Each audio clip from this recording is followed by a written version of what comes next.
Good morning વિદ્યાર્થી મિત્રો, તમારું હાર્દિક સ્વાગત છે આપણી યુટ્યુબ ચેનલ એમડી એકેડમીમાં। આજે આપણે વાત કરવાની છે આજના મહત્ત્વપૂર્ણ કરંટ અફેરની, અને આ કરંટ અફેર ગુજરાતની બધી જ એક્ઝામ માટે મોસ્ટ ઇમ્પોર્ટન્ટ છે। તો શરૂઆત કરીશું। તો હાલમાં ડોનાલ્ડ ટ્રમ્પે કઈ તારીખે અમેરિકાનો અખાત દિવસ જાહેર કર્યો છે? તો 9 ફેબ્રુઆરીને અમેરિકાનો અખાત દિવસ તરીકે જાહેર કરવામાં આવ્યો છે। આનું રીઝન એ છે કે જે આ 9 ફેબ્રુઆરી છે, તો જે મેક્સિકોનો અખાત છે ને, કોનો અખાત, એનું નામ ડોનાલ્ડ ટ્રમ્પે મિત્રો 9 ફેબ્રુઆરીએ અમેરિકાનો અખાત એવું નામ જાહેર કર્યું છે, હસ્તાક્ષર કર્યા છે। એટલા માટે 9 ફેબ્રુઆરીના દિવસે ડોનાલ્ડ ટ્રમ્પ દ્વારા જાહેરાત કરવામાં આવી છે કે આ 9 ફેબ્રુઆરીને અમેરિકાનો અખાત દિવસ તરીકે મનાવવામાં આવશે। આગળનો ક્વેશ્ચન છે કે હાલમાં FAO એટલે ફૂડ એન્ડ એગ્રીકલ્ચર ઓર્ગેનાઇઝેશન દ્વારા કયા દેશમાં $95 મિલિયન આબોહવા સ્થિતિસ્થાપક કૃષિ પ્રોજેક્ટ શરૂ કરવામાં આવ્યો છે? તો સોમાલિયામાં મિત્રો આ કૃષિ પ્રોજેક્ટની શરૂઆત કરવામાં આવી છે $95 મિલિયન ખર્ચે મિત્રો। અને સોમાલિયા રહ્યો ને એ વર્ષ 2024નો સૌથી ભ્રષ્ટ દેશ છે, એટલે 180 દેશની મિત્રો યાદી આવી હતી, એમાં સોમાલિયા રહ્યો ને 180માં ક્રમાંકે છે, અને આપણો ભારત દેશ રહ્યો ને એ 96માં ક્રમાંકે છે। ઓકે, તો વાત કરીશું મિત્રો ફૂડ એન્ડ એગ્રીકલ્ચર ઓર્ગેનાઇઝેશને જે સોમાલિયામાં ઉગબાદ નામનો જે $95 મિલિયન 7 વર્ષ સુધી આબોહવા સ્થિતિસ્થાપકતા કૃષિ પ્રોજેક્ટ શરૂ કર્યો છે। આ પ્રોજેક્ટનો ઉદ્દેશ શું છે? તો કે જે સોમાલિયામાં મિત્રો કૃષિ ખાદ્ય પ્રણાલીઓને મજબૂત બનાવવા અને જે આ બગડેલી લેન્ડસ્કેપને પુનઃસ્થાપિત કરવાનો છે, અને ખેડૂતોને આજીવિકાનું રક્ષણ કરવાનો છે। અને જે આ સોમાલિયા છે મિત્રો, એમાં 65% વસ્તીને કૃષિ સહાય પૂરી પાડતી હોવાથી આ પ્રોજેક્ટ ખાદ્ય સુરક્ષા, આબોહવા અનુકૂલન પ્રયાસોને વધારવાની એક મહત્ત્વપૂર્ણ ભૂમિકા ભજવે છે। હવે આપણે થોડીક ફૂડ એન્ડ એગ્રીકલ્ચર ઓર્ગેનાઇઝેશન છે એના વિશે ડિટેલ જોઈશું। તો જે FAOનું ફૂલ ફોર્મ છે ફૂડ એન્ડ એગ્રીકલ્ચર ઓર્ગેનાઇઝેશન, સ્થાપના 16 ઓક્ટોબર 1945ના રોજ થઈ હતી। તેનું મુખ્ય મથક ક્યાં આવેલું છે? તો જે ઇટલી છે એનું રોમ શહેર છે મિત્રો, ત્યાં એનું મુખ્ય મથક આવેલું છે, અને તેના અધ્યક્ષ છે ક્યુ ગોંગ્યુ, તેના મિત્રો અધ્યક્ષ છે, અને આ સોમાલિયાની રાજધાની છે મોગાદિશુ। ઓકે મિત્રો, તો આટલી માહિતી ઇમ્પોર્ટન્ટ છે। જે પણ વિદ્યાર્થી મિત્રો આપણી ચેનલમાં નવા હોય તો આપણી ચેનલને સબસ્ક્રાઈબ કરી લેજો, જેથી કરીને કરંટ અફેરના બધા જ વિડીયોની નોટિફિકેશન મળી રહે। ઓકે, અને વિડીયોના નીચે મિત્રો જે ટેલિગ્રામની લિંક આપી છે, તો ટેલિગ્રામમાં જોઈન થઈ જાઓ, જેથી કરીને તમને જે મંથલી કરંટ અફેર અને જે ડેલી કરંટ અફેરના જે લેક્ચર છે એની PDF મળી રહે। હાલમાં રાજસ્થાન રાજ્યના કયા શહેરમાં આવેલ ફોય સાગર તળાવ, કયું? ફોય સાગર તળાવનું નામ બદલીને વરુણ સાગર રાખવામાં આવ્યું છે? તો રાજસ્થાનનું જે અજમેર છે મિત્રો, અજમેર શહેરમાં ફોય સાગર તળાવ આવેલું છે, તેનું નામ બદલીને વરુણ સાગર રાખવામાં આવેલ છે।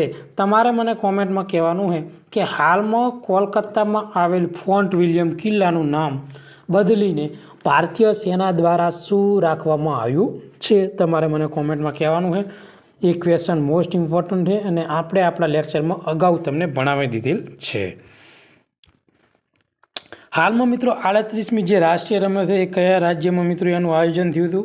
તો એનું આયોજન થયું ને એ હિમાચલ પ્રદેશમાં થયું હતું। ક્યાં થયું હતું? હિમાચલ પ્રદેશમાં। અને મિત્રો આ જે રાષ્ટ્રીય રમત છે મિત્રો એનું ઉદ્ઘાટન થયું ને એ આપણા જે PM નરેન્દ્રભાઈ મોદીના હસ્તે કરવામાં આવ્યું હતું, અને સમાપન કોના દ્વારા કરવામાં આવ્યું? તો જે અમિત શાહ સાહેબે એમના દ્વારા આનું સમાપન કરવામાં આવ્યું છે। અને આ જે 38મી જે રાષ્ટ્રીય રમત છે મિત્રો એનું થીમ શું છે? थीम इम्पोर्टंट है तो थीम है ग्रीन गेम्स।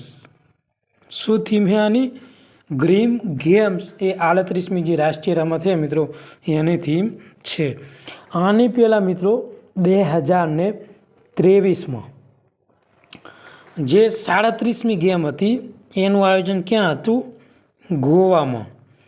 38મી છે હિમાચલ પ્રદેશમાં 2025માં,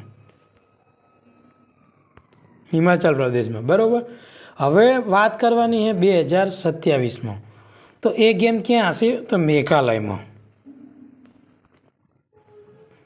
ઓકે મિત્રો, અને આ જે 38મી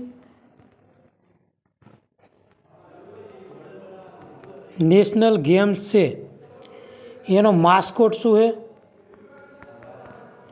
તો મૌલી નામનું પક્ષી છે। શું છે?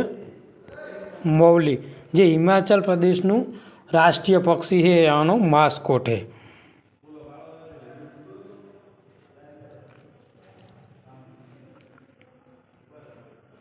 અને મિત્રો આ જે ગેમ છે એમાં જે સેવા રમત જે નિયંત્રણ બોર્ડ છે, સર્વિસ નિયંત્રણ બોર્ડ, એને મિત્રો 68 ગોલ્ડ, 16 સિલ્વર અને 27 બ્રોન્ઝ સાથે 121 ગોલ્ડ અંગત પ્રથમ નંબરે છે। બીજા નંબરે મહારાષ્ટ્ર, ત્રીજા નંબરે છે હરિયાણા, અને આપણો ગુજરાત રહ્યું ને મિત્રો એ 16મા નંબરે છે, જેને 8 ગોલ્ડ, 10 સિલ્વર અને 20 બ્રોન્ઝ સાથે ટોટલ 38 મેડલ મેળવ્યા છે। તો મિત્રો આ મોસ્ટ ઇમ્પોર્ટન્ટ છે આવનારી એક્ઝામમાં, ખાસ કરીને પોલીસ કોન્સ્ટેબલમાં જે 38મી નેશનલ ગેમ છે ને એના વિશે કોઈ પણ ક્વેશ્ચન આવી શકે છે। હાલમાં કયા દેશની મિત્રો જે સોડેલી અખ્તર છે મિત્રો, એસ અખ્તર ભ્રષ્ટાચાર માટે આઈસીસી દ્વારા પ્રતિબંધ પ્રથમ મહિલા ખેલાડી બની ગઈ છે। એટલે વિશ્વની પ્રથમ મહિલા ખેલાડી જેને ભ્રષ્ટાચારના લીધે બેન થયો એ જે એસ અખ્તર છે એ કયા દેશની છે? તો બાંગ્લાદેશની છે। અને કેટલા વર્ષ માટે બેન થયો છે? તો 5 વર્ષ માટે બેન થયો છે। તો મિત્રો આ ક્વેશ્ચન પણ મોસ્ટ ઇમ્પોર્ટન્ટ છે। આઈસીસીનું ફૂલ ફોર્મ શું છે? International cricket control. અને મિત્રો એની સ્થાપના રહીને એ 1909માં કરવામાં આવેલી હતી, જેનું મુખ્ય મથક ક્યાં આવેલું છે? દુબઈમાં આવેલું છે, યુએઈના દુબઈમાં। બાંગ્લાદેશની મિત્રો આ ઓફ સ્પિનર છે એસ અખ્તર, જેને ભ્રષ્ટાચારના આરોપમાં પ્રતિબંધ પ્રથમ મહિલા ખેલાડી બની ગઈ છે અને 5 વર્ષ માટે તમામ ક્રિકેટમાંથી તેને બેન કરવામાં આવેલી છે। હાલમાં મિત્રો જે આપણે અયોધ્યા છે શ્રી રામ જન્મભૂમિ મંદિરના પૂજારી તરીકે જે હતા તેમનું અવસાન થયું છે, તેમનું નામ શું છે? તો આચાર્ય સત્યેન્દ્ર દાસ તેનું નામ છે। હાલમાં ટ્રમ્પે સ્ટીલ એન્ડ એલ્યુમિનિયમ આયાત પર કેટલા ટકાનો ટેરિફ લગાવ્યો છે? તો 25% ટેરિફ લગાવ્યો છે। તો યુએસના જે પ્રમુખ છે ડોનાલ્ડ ટ્રમ્પે 4 માર્ચ 2025થી તમામ સ્ટીલ અને એલ્યુમિનિયમ આયાત પર 25%નો ટેરિફ લાગવાની જાહેરાત કરી છે, જે કેનેડા, બ્રાઝિલ, મેક્સિકો અને દક્ષિણ કોરિયા જેવા મુખ્ય નિકાસકારો માટે કોઈ પણ છૂટ આપી નથી। એટલે કેનેડા, બ્રાઝિલ, મેક્સિકો અને દક્ષિણ કોરિયાને આ ટેરિફમાં કોઈ પણ પ્રકારની છૂટ નથી। આ નિર્ણયનો હેતુ શું છે? તો જે સ્થાનિક ઉત્પાદનને વધારવા અને વિદેશી ડમ્પિંગનો સામનો કરવાનો છે, પરંતુ વૈશ્વિક સ્તરે પ્રતિક્રિયાઓ ફેલાઈ છે કે કેનેડા અને જે યુરોપિયન યુનિયન જેવા દેશોને આ પગલાંએ નિંદા કરી છે અને બદલામાં પગલાં લેવાનું તેમણે તૈયારી દર્શાવી છે। એટલે હવે અમેરિકાએ મિત્રો 25% ટેરિફ લગાવ્યો હોય ને, એટલે જે આ મેક્સિકો છે, પછી કેનેડા છે, દક્ષિણ કોરિયા છે, આ પણ જે અમેરિકાની જે ચીજ વસ્તુઓ નિકાસ થતી હશે ને એની ઉપર આરે ને સામે ટેરિફ લગાવશે, એના કરતાં 2-5% વધુ। હાલમાં જે સામાજિક વિકાસ પંચ છે નું 63મું સત્ર ક્યાં યોજાયું હતું? તો ન્યુયોર્કમાં તેનું આયોજન થયું હતું। હાલમાં કયા રાજ્યે જમીન વ્યવસ્થાને સુધારવા માટે હર ખેત સ્વસ્થ અભિયાન શરૂ કર્યું છે? તો હરિયાણા દ્વારા મિત્રો આ જે છે ને હર ખેત સ્વસ્થ એ અભિયાન શરૂ કરવામાં આવ્યું છે। હરિયાણાના મુખ્યમંત્રી કોણ છે? તો નાયબ સૈની।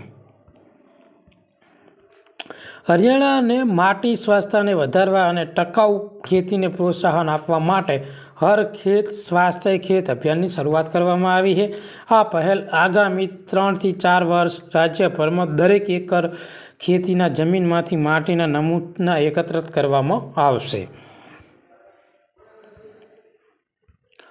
આ અભિયાનના ભાગરૂપે ખેડૂતોને માટીને ફળદ્રુપતા, પોષક તત્વોનું સંચાલન અને પાક ઉત્પાદન અંગે માહિતગાર નિર્ણય લેવામાં મદદ કરશે અને માટે સોઇલ હેલ્થ કાર્ડ પણ આપવામાં આવશે.